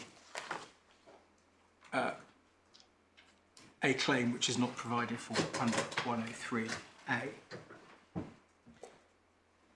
Similarly, at paragraph 34 of Mr. Justice Bourne's judgment, in the last line of that paragraph, he places particular importance, he says, on a phrase of Lord Justice Underhill's at paragraph 73 of the Ossipoff decision. And again, that is one phrase in a paragraph rejecting a submission by the individual directors. And what Lord Justice Underhill is saying at paragraph 73 on page 174 of the core bundle is that he's rejecting the significance of the anomalies relied upon by the appellant. And the real anomaly, he says, is at the bottom of paragraph 73, 103A. So Lord Justice Underhill is rejecting the proposition contained in the phrase quoted by Mr. Justice Bourne. And then at paragraph 74 in Ossipoff, I've made the point that counsel for the individuals proceeded on the basis that would be vicarious liability for detriments amounting to dismissal. And that point was recognised by Wicked Vision, by Mr. Justice Bourne. You can see at paragraph 37 of Mr. Justice Bourne's decision, he says paragraphs 68 to 74 are the foundation for the conclusion at 75. So Mr. Justice Bourne is saying it's part of the foundation, part, in other words, of the ratio, one might think, that there was vicarious liability for acts amounting to detriments. And then he quotes at paragraph 37 the part of the judgment in Ossipoff where Mr. Justice Underhill expressly says that...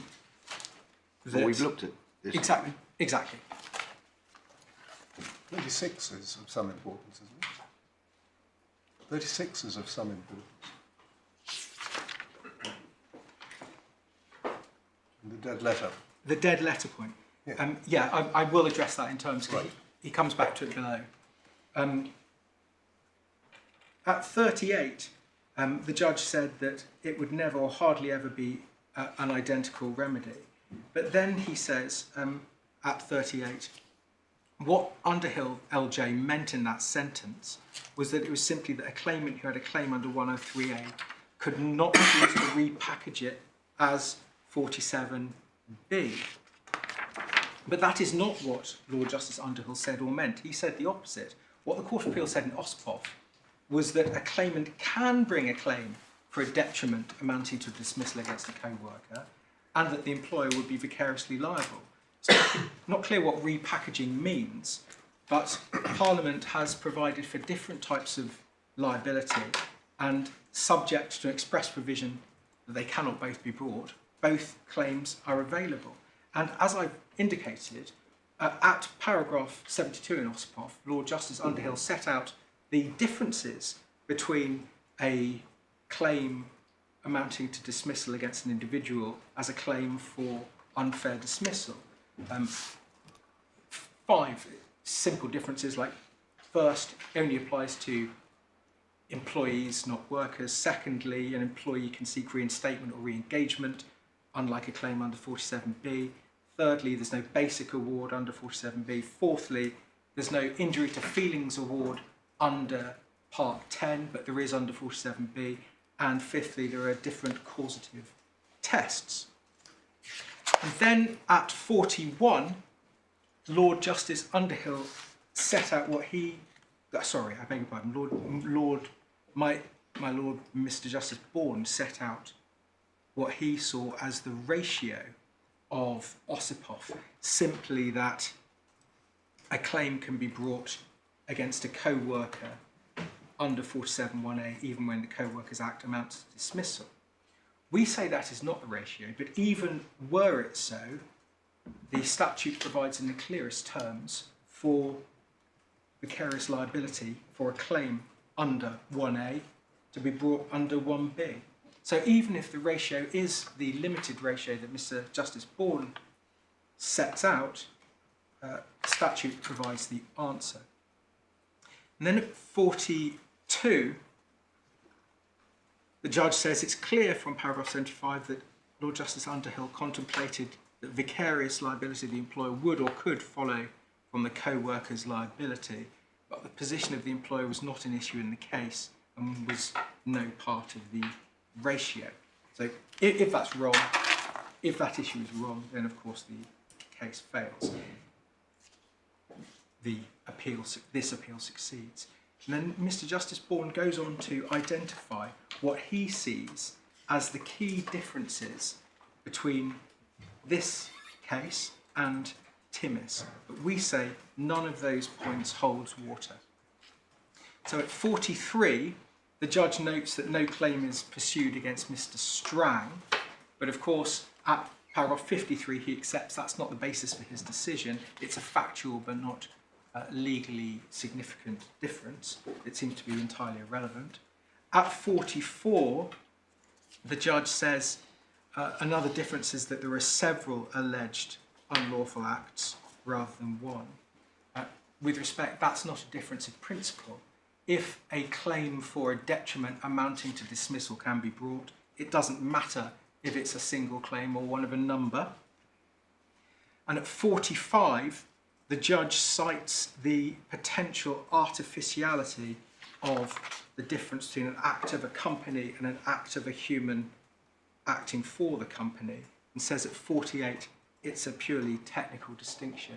But with respect, it is always the case that a company can only act through its employees, and a company is a separate legal identity from its employees, and Parliament has provided for liability for individuals and for vicarious liability for those of the employer.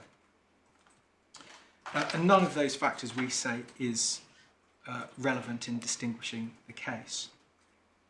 What the judge does do, however, at 46 is acknowledge that sometimes there are cases where vicarious liability could arise, where a claim for dismissal is brought against a fellow co-worker. In some cases, of course, the distinction is very important. A company may have a reasonable steps defence under 47B1D, or it may be insolvent. These are examples of cases where the availability of a discrete claim against the individual co-worker is crucial, hence the need in Timmis not to interpret 47B2 as barring such a claim. Just pausing for a moment there, what he's saying is there might be cases where an individual can bring a claim against a co-worker for a detriment of dismissal for which the employer is vicariously liable, and then, in the second line down, has the reasonable steps defence under 47B1D. But that seems to run entirely contrary to everything else he said, where he says this is not a claim that can be brought against the employer for vicarious liability.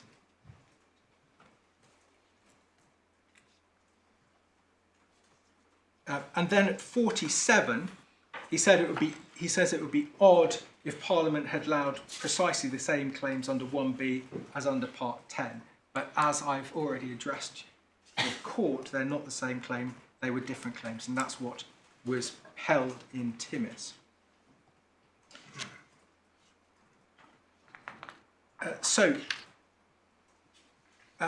For all those reasons, we say it is simply wrong. On the question of ratio, can I show the court a couple of decisions quickly?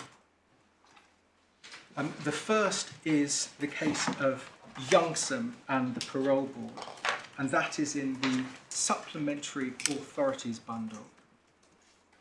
And it starts at tab 24, page 385.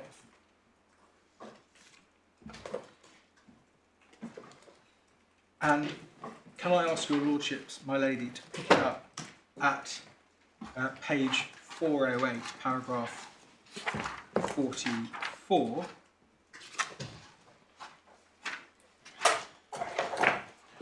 43, where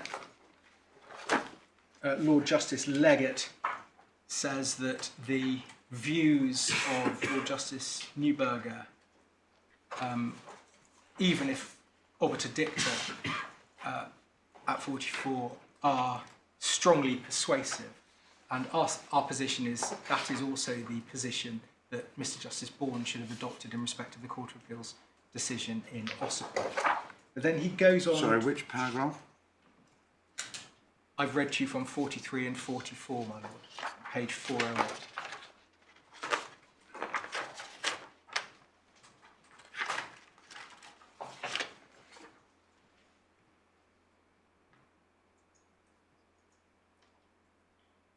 I'm sorry to be a bore, Mrs. Solomon. Did the other judges agree with... No, Right. they did not expressly agree. Well, It's not... They did not expressly agree. I mean, either they agreed or they didn't. I'm just looking at the judgment of Lord Justice Haddon Cave. I agree with the judgment of Nicola Davis LJ. The reason I said they didn't expressly agree, my lady, was because that's the formulation that was used by the Court of Appeal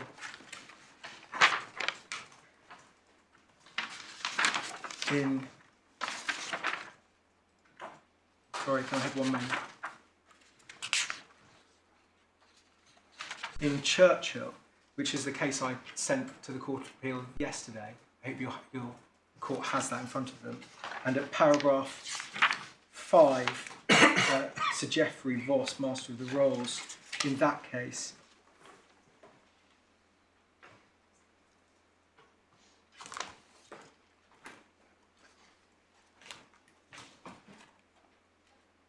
I beg your pardon, it's not paragraph 5. I think we were given instructions about where in the bundles to put that case. Do you happen to know where we told the case? Was it at the end of the last bundle? I'm sorry, I don't know where it is. No, where it it's either. Oh, it's... No, sorry, where is it actually in the bundle? It's not in the bundle, it's loose.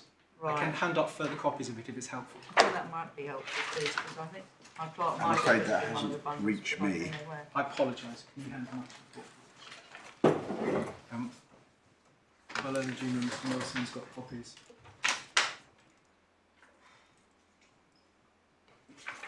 I have it.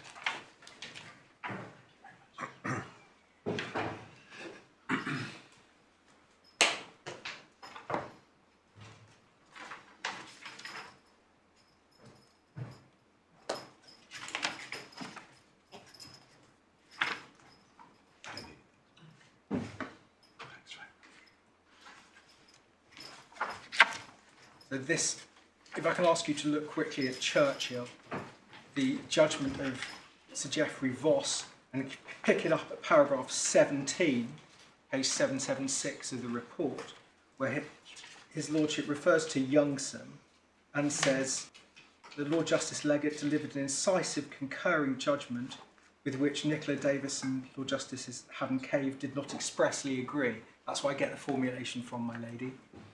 Concerned with the proper meaning of the Latin terms ratio desidendi and obter dicta, the analysis at 48 to 59 is worth reading in full. Lord Justice Legate cited the classic definition of the necessary reasoning of a decision as any rule of law expressly or impliedly treated by the judge as a necessary step in reaching his conclusion, having regard to the line of reasoning adopted by him. He then adds the proviso quoted. Therefore seems to me that when the ratio desidendi is described as a ruling or reason which is treated as necessary, this cannot mean logically or causally necessary. Rather, such statements must, I think, be understood more broadly as indicating that the ratio is or is regarded by the judge as being part of the best or preferred justification for the conclusion reached. It's necessary in the sense that justification for that conclusion would be not altogether lacking, then at any rate weaker. Right, part of the reasoning. So part of the reasoning. Part of the reasoning, and so this was a unanimous decision of the Court of Appeal. So Youngson is approved formally by a later Court of Appeal. Well, they approved the whole judgment, or just the passage that you quoted. I've read out to you how it dealt with it, but the analysis is worth reading in full. Paragraph 48, formula, and the added. So do we need to look at anything more than what's said in paragraph 17 of the Churchill case? Well, I think, with great respect, yes. I'll address you on that in a moment. But can I just make one point about paragraph 18 in the Churchill case? One of the first points that Sir Geoffrey Voss makes is that when working out what the ratio is, the court's own statement of the issues is significant. So he says, third line down in paragraph 18, first, Lord Justice Dyson's own statement of the issue makes clear the decision was about cost actions, not whether to order the parties to participate in mediation. So, by analogy, when Lord Justice Underhill set out what his essential conclusions are, we say that is relevant. But going back to... Well, those are matters that we go on as indications. Yes, it's indicative of what the ratio is. Yeah. Right, you've given us Churchill and Youngson. Yes. Can I address you very briefly on one aspect of Youngson? At paragraph 58, page 412,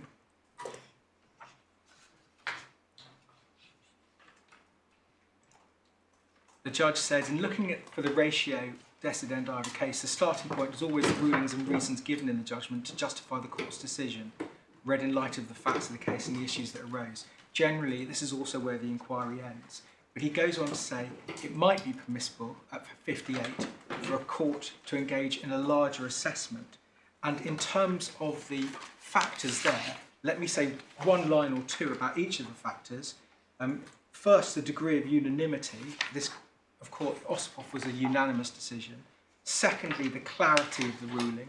We say it's clear, especially when considered in light of paragraph 91. Thirdly, to what extent the court ruled on the point in dispute. Yes, well, I see there are 10 things.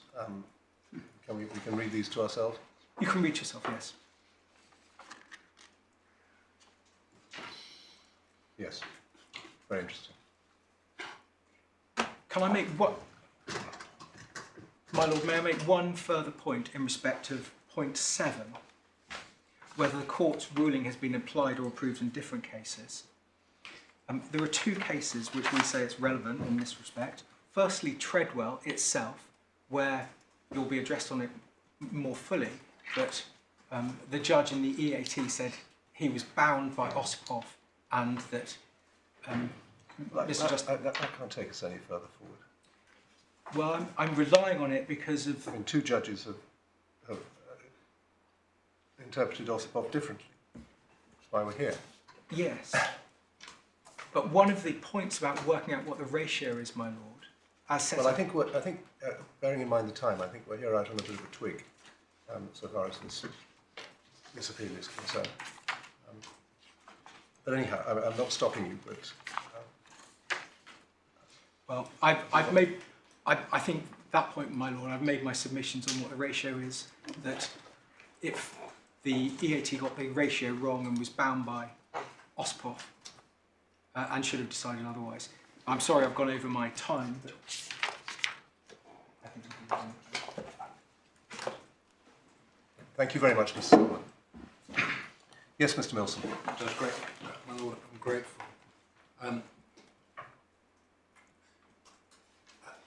Plainly, I fall behind the submissions of Mr. Solomon, where the Court of Appeals distilled its decision into essential conclusions, and those are then repeated in the approved headnote of an official law report. They mean what they say, and irrespective of whether this court concludes that Osipov was correctly decided, it is respectfully bound. Strictly speaking, therefore, if Mr. Solomon is right, ground 2 and my submissions fall to be somewhat redundant. If you're not with us on ground 1, we advance ground 2 in the alternative. You see the citation in our submissions of Daventry and the observation that it would be a bold course to depart from judicial dicta even if criticised. Here the judicial criticism extends to the single decision in my submission of the lower court. And it's of note, you also have a decision last week from Lord Fairley, current president of the EAT, able to distill the ratio as understood of Osipov into a single paragraph. That's paragraph 5 of Henderson, which is towards the end of the bundle. Do you want to show us that? If I may briefly, yes, it's tab 65. tab 65, page 1610. Sorry? At 65, we did get that far, I'm afraid, my lord. Tab 65, page 1610. Yes, the trouble is the bundles aren't separately identified, so... Apologies.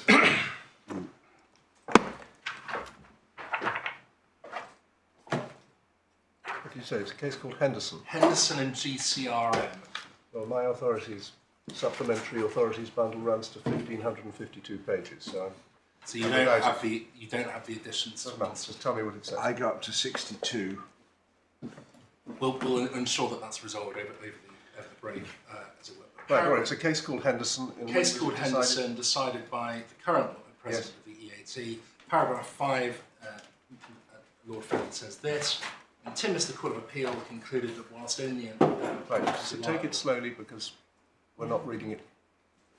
In Timmins, the Court of Appeal concluded that whilst only an employer can be liable for an automatically unfair dismissal under Section 103A, a worker or agent of the employer may be personally liable in a claim under Section 47B(1)(a) with the detriment of dismissal on the ground that the claimant has made a protected disclosure. If such liability is established, the employer will also be liable by virtue of Section 47B(1)(b), unless it is able to establish the statutory defence into Section 47B(1)(d). Right, was that said in knowledge of judgment of Mr. Justice Bourne? Yes. These appeals? Said last week, knowing this appeal would be heard this week. Well, is there some respect due to the President of the Appeal Tribunal? Is there reasoning about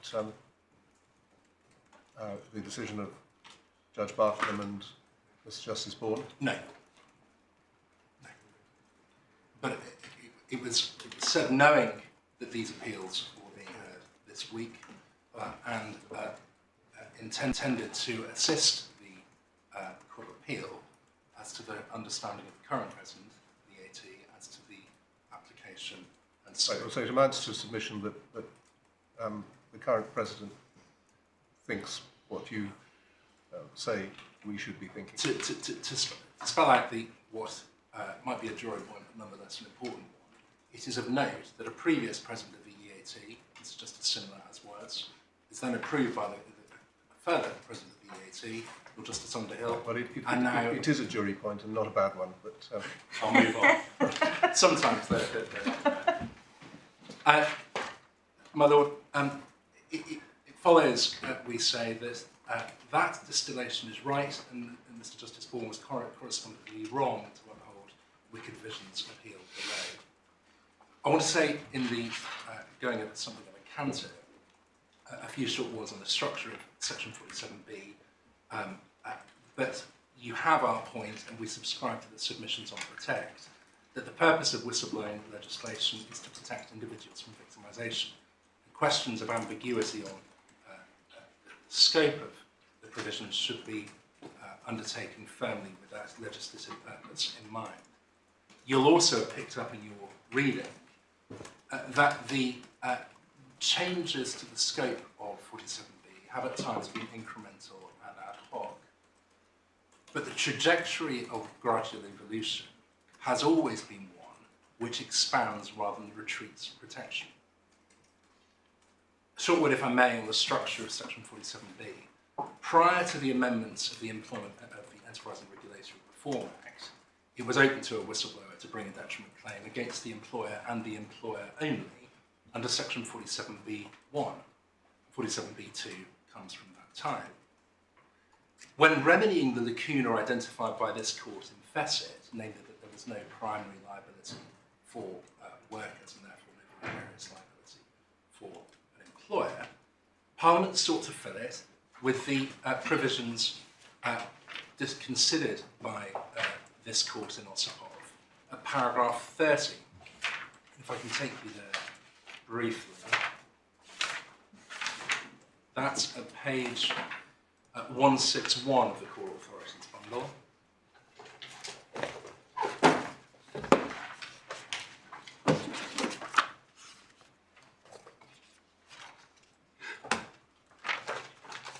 Which makes the point, just by D, that some of the wording in Section 47B is borrowed from the Equality Act and its predecessors.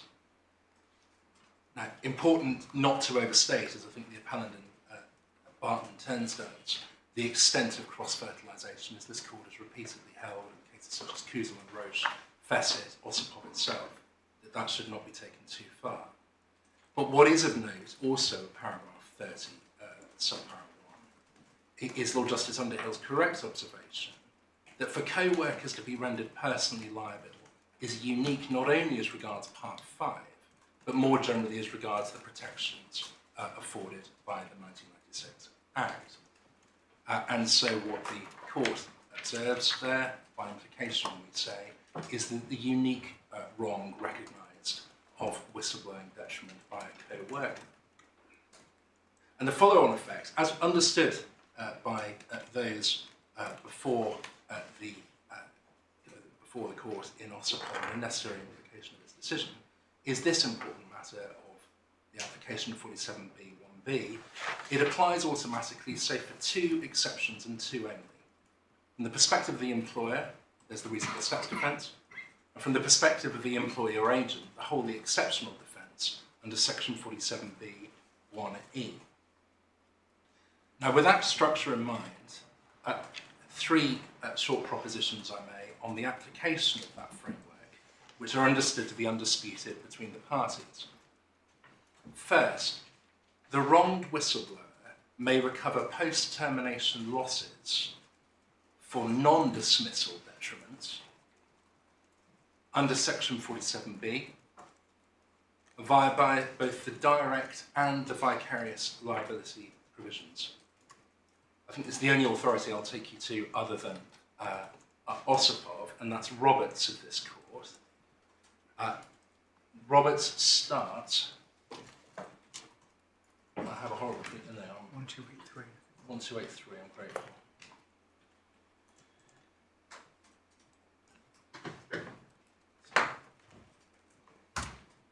It starts at 268.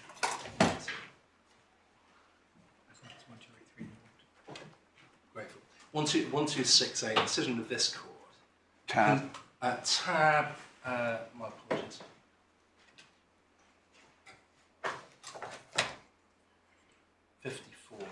Yes. 54. Yes. Thank you. Roberts concerned a solicitor and a member of an LLP who blew the whistle and was lawfully expelled from the LLP. This court concluded that he could claim for the losses consequent and lawful expulsion from the LLP attributable to prior detriments. The approach to causation of loss is a but-for approach. See paragraph 59 of Lord Justice Singh's decision, page 1279, and that there is nothing on the face of the legislation in principle to preclude recovery of post-termination losses. See paragraph 91, page 1285. And in that instance, losses include injury to feelings. Second, the worker as compared to the employee can pursue termination claims against both individual and employer. Forgive me if I'm spelling out the obvious, there's benefit to the vicarious liability approach to termination because, of course, there is the benefit of the lower causal threshold rather than sole or principal reason, being the test in 103A. And third, there's no requirement that the victim of whistleblowing detriment must join the individual tortfeasor in non-dismissal cases. Indeed, as a matter of practice, the tribunal often discourages that when no reasonable steps is being advanced. And indeed, as Mr. Solomon has explored with you, even on the analysis of the decision under challenge, it's not being said that that's a necessary step for the dismissal complaint. And against that backdrop, we submit the conclusions of the EAT are respectfully perplexing when it comes to paragraph 46. Because even on the decision below, it is accepted that in certain circumstances, the availability of the claim against the individual may be crucial. How those circumstances are identified and when are unclear. But in those circumstances, we ask, perhaps rhetorically, this: what if 47B1B, which on the face of it is automatic in application? And if that's right, why introduce a gloss on 47B1B, which frustrates rather than furthers the legislative purpose? We also say this: dismissal as defined in Part 10, the sole purpose of that part of the ERA is directed towards unfair dismissal, with the definition found in section 95. But there's nothing in that definition which says anything on the solvency of the employer. A bankrupt victimiser can still victimise, an insolvent employer can still dismiss. And indeed, given that there are mirror provisions or resonances when one comes to the definition of redundancy, purposes of redundancy payments, say, in other parts of the ERA, it would be odd indeed if the financial check on the employer provided some measure of gloss as to what's meant by dismissal within the meaning of Part 10. Well, it can't do. There are statutory provisions which deal with insolvency. Indeed so. And the questions of enforcement are distinct from the questions of liability as a matter of principle, and perhaps importantly, as a matter of practice, because the Employment Tribunal has no powers to enforce remedy. I'm so sorry, I must have missed something. Why were you taking us to Roberts? Because Roberts is a case which concerns someone who was a worker, not an employee. So how does it help us? I understand it to be a matter of common ground, as it was indeed a matter of common ground before the Court of Appeal. Yeah. That post-termination losses for non-dismissal detriments are recoverable whether worker or employee, and recoverable against both the individual co-worker and the corporate employer. So the fact that Mr. Roberts was a worker did not guide the approach of the Court of Appeal to how losses should be assessed.